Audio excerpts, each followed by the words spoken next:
¿Es la psicomagia una técnica terapéutica? ¿La psicomagia nos sana de algo realmente? ¿Cómo funciona y qué es la psicomagia? Si te interesa, quédate a ver el vídeo.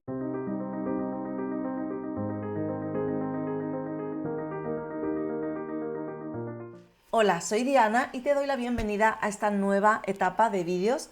Hoy empiezo a grabar con este vídeo, el primero de los vídeos de esta última temporada del año 2022, y quiero hablar de la psicomagia. Si eres asiduo de este canal, sabrás que hace como una semana hice un homenaje al fallecido Cristóbal Jodorowsky, el cual fue mi maestro de tarot evolutivo, metagenealogía y psicomagia. A raíz de este directo recibí bastantes comentarios y hubo uno de ellos que me hizo un clic, porque me di cuenta de que muchas veces confundimos la psicomagia con otras cosas, pensamos que la psicomagia es algo que no es. Yo en este vídeo voy a hablar de lo que es la psicomagia para mí, cómo utilizo la psicomagia en mi vida diaria y por qué creo que la psicomagia es algo muy potente que nos ha acompañado a la humanidad desde tiempos ancestrales. Antes que se me olvide, si te está gustando esto, suscríbete a mi canal y dale a la campanita para no perderte ninguno de mis directos. Y si me regalas un like, pues yo encantada y feliz. Psicomagia es un término que une la parte psico y la parte magia. Psico se refiere a la psique humana, a todo lo que tiene que ver con nuestra psicología, nuestra manera de pensar, nuestra manera de sentir. Y magia, que tiene que ver con algo que de pronto no tiene explicación y que parece mágico. La psicomagia es un término que acuñó Alejandro Jodorowsky en un intento de superarse a sí mismo y de superar todos sus traumas que tenía de su infancia, la cual fue bastante difícil. De alguna manera todos tenemos que superar en un momento de la vida adulta todos esos traumas, todas esas heridas en la autoestima, heridas emocionales que absorbemos de niños. Muchas veces en el colegio, si ha habido bullying, si ha habido malos tratos, si ha habido cualquier tipo de problema en la familia, todas esas heridas, todo ese ambiente que a veces puede ser tóxico que absorbemos, bien de los compañeros de clase, bien de la sociedad o bien simplemente de la propia familia, aun con la mejor de las intenciones, muchas veces llegada la adolescencia y la edad adulta, tenemos que hacer algo para superar nuestros traumas y todas esas trabas que nos autolimitan. Aquí Alejandro empezó a investigar la psique humana, empezó a investigar el subconsciente, investigó mitos, investigó Carl Jung, investigó el tarot como arquetipos de la consciencia del ser humano y creó una serie de actos de psicomagia que son actos potentes, impactantes, que hablan a una parte de nuestra mente que no es la mente ordinaria y que consiguen, por el lenguaje que tienen, que es metafórico, simbólico y muy potente a nivel emocional, consiguen que podamos trascender heridas y superar autolimitaciones porque en un momento dado producen un choque emocional que libera una energía que estaba atrapada. Aunque Alejandro Jodorowsky acuñó el término psicomagia, yo estoy convencida de que la psicomagia es algo intrínseco al ser humano. Llamémosle rituales, llamémosle magia, llamémosle chamanismo o llamémosle danzas ancestrales, tribales. Estoy convencida de que desde las pinturas en las cuevas de Altamira, todas las pinturas en las que investigaciones de antropólogos han llegado a cuestionarse si realmente pintaban escenas de caza o realmente pintaban el deseo que tenían de poder tener ese animal. No se sabe muy bien. Luego podemos tener otras señales de psicomagia, por ejemplo, psicomagia de los animales, en toda esta cultura de los indios de Norteamérica, de los indios Hopi y de todas estas culturas chamánicas que lo que hacían era asignar a cada persona por sus dones, por sus cualidades, un animal que se denominaba tótem. Y entonces este animal era un animal de poder, era un protector, era algo que te fortalecía, que era una seña de identidad para ese guerrero o para esa persona. Y en toda la cultura chamánica se han utilizado los animales como símbolos de protección.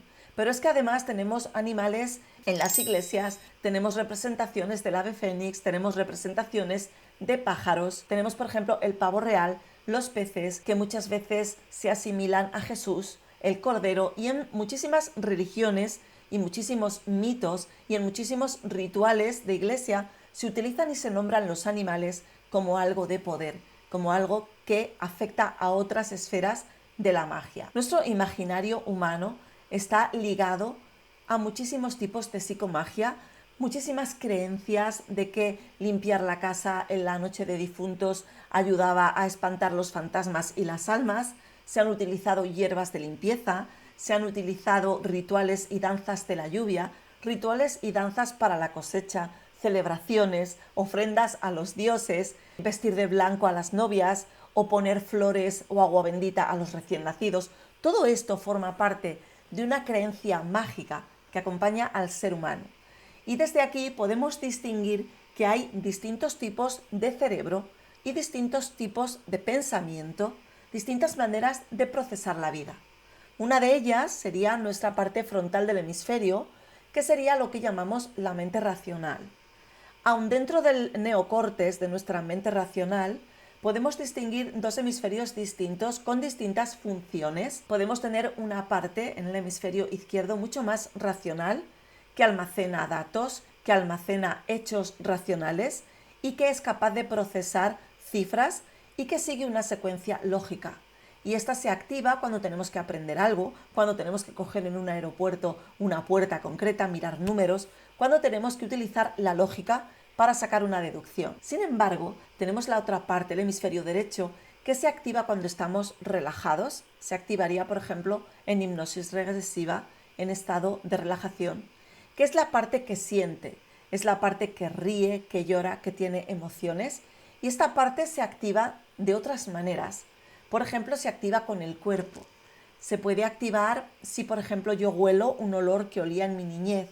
Si, por ejemplo, yo veo una imagen o escucho una música que escuchaba en otra época, automáticamente esta parte, que activa mucho más el subconsciente, va a sentir emociones que yo sentía en esa época. Porque esta parte intuitiva, creativa, mucho más emocional, está mucho más conectada con el inconsciente, y para el inconsciente no existe el tiempo. Una emoción no es temporal, no sigue una secuencia lógica.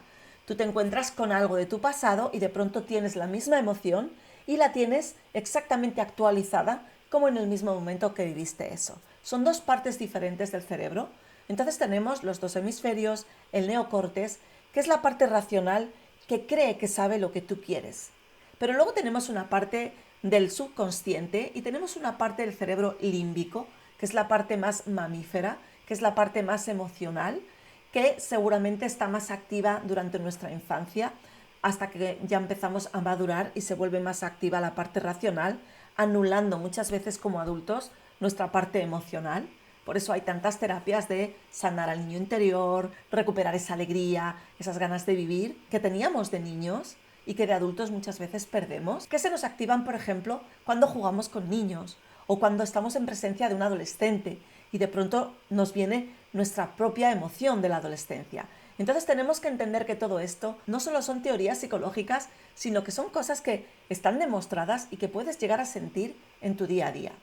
Y tenemos una parte del cerebro reptil, el cerebro reptiliano, que no entiende de lógica, que según los estudios recientes, el 80-90% de las decisiones, y sobre todo las decisiones de compra y las decisiones en las que hay algo importante en juego, que puede ser el sexo, el dinero, ser aceptado o no, incluso la pertenencia a un sitio o la supervivencia, todas estas decisiones rápidas que no dan tiempo a un proceso de lógica y a sacar conclusiones, para nuestra supervivencia las toma el cerebro reptil.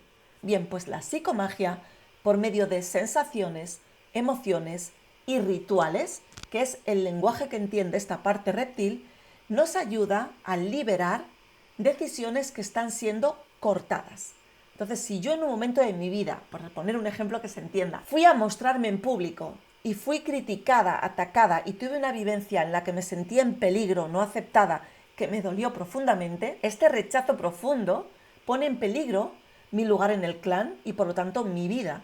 Porque si no pertenecemos a un clan, los seres humanos no somos capaces de sobrevivir.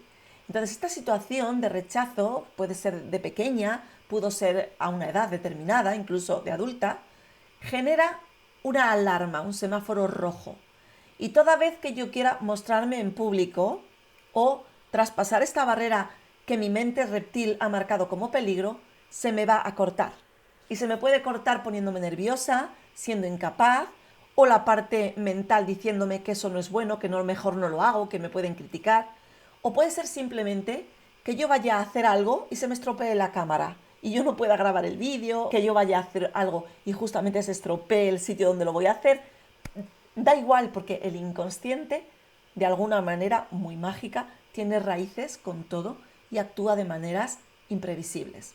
Entonces quería explicar un poco que la psicomagia no es más que una manera de grabarnos una información en el cerebro reptil y emocional que posibilite quitar estos bloqueos, limpiar estos semáforos en rojo, grabando otra información más favorable.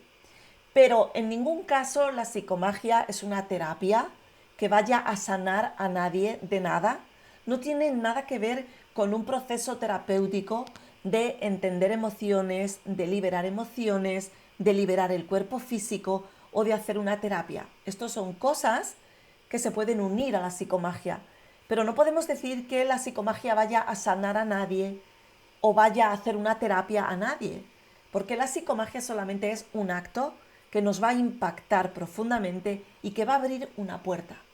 Entonces, una vez yo hago el acto y tengo grabada una información de mostrarme, ahí me queda todo un trabajo en mi día a día consciente de darme cuenta todas las veces que en mi vida y en mi día a día yo me estoy cortando de mostrarme o de hablar en público o de hacer algo que me podría venir bien, porque esa niña que fue criticada en ese momento está cortando desde mi cerebro reptil, desde mi parte más límbica, desde mi parte más instintiva, todas esas capas emocional y reptiliana del cerebro, están bloqueándome y me están impidiendo hacer algo que a lo mejor como adulta racional yo sé que no hay peligro, que estoy en un entorno a salvo y que lo puedo hacer, pero soy incapaz. Y es una emoción que es un no enorme contra el que yo no puedo hacer nada. Por mucho acto de psicomagia que yo haya hecho, por mucha psicomagia que yo haya usado, por muchos rituales de limpieza, por muchas frases que yo haya dicho, si no hay una toma consciente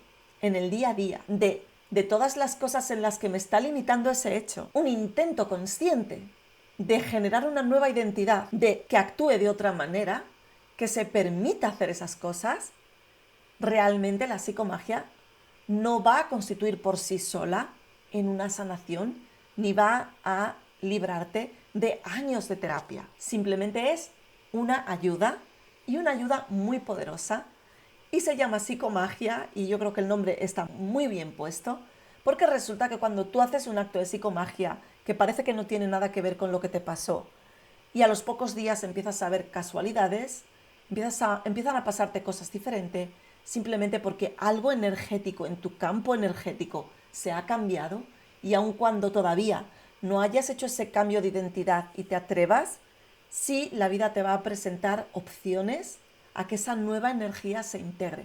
Y esto es lo mágico de la psicomagia. Quería explicar esto porque alguien me comentó que Cristóbal Jodorowsky no había sanado a algunos clientes y que por eso que no era un dios. Nadie dice que nadie sea un dios, pero en realidad nadie sana a nadie.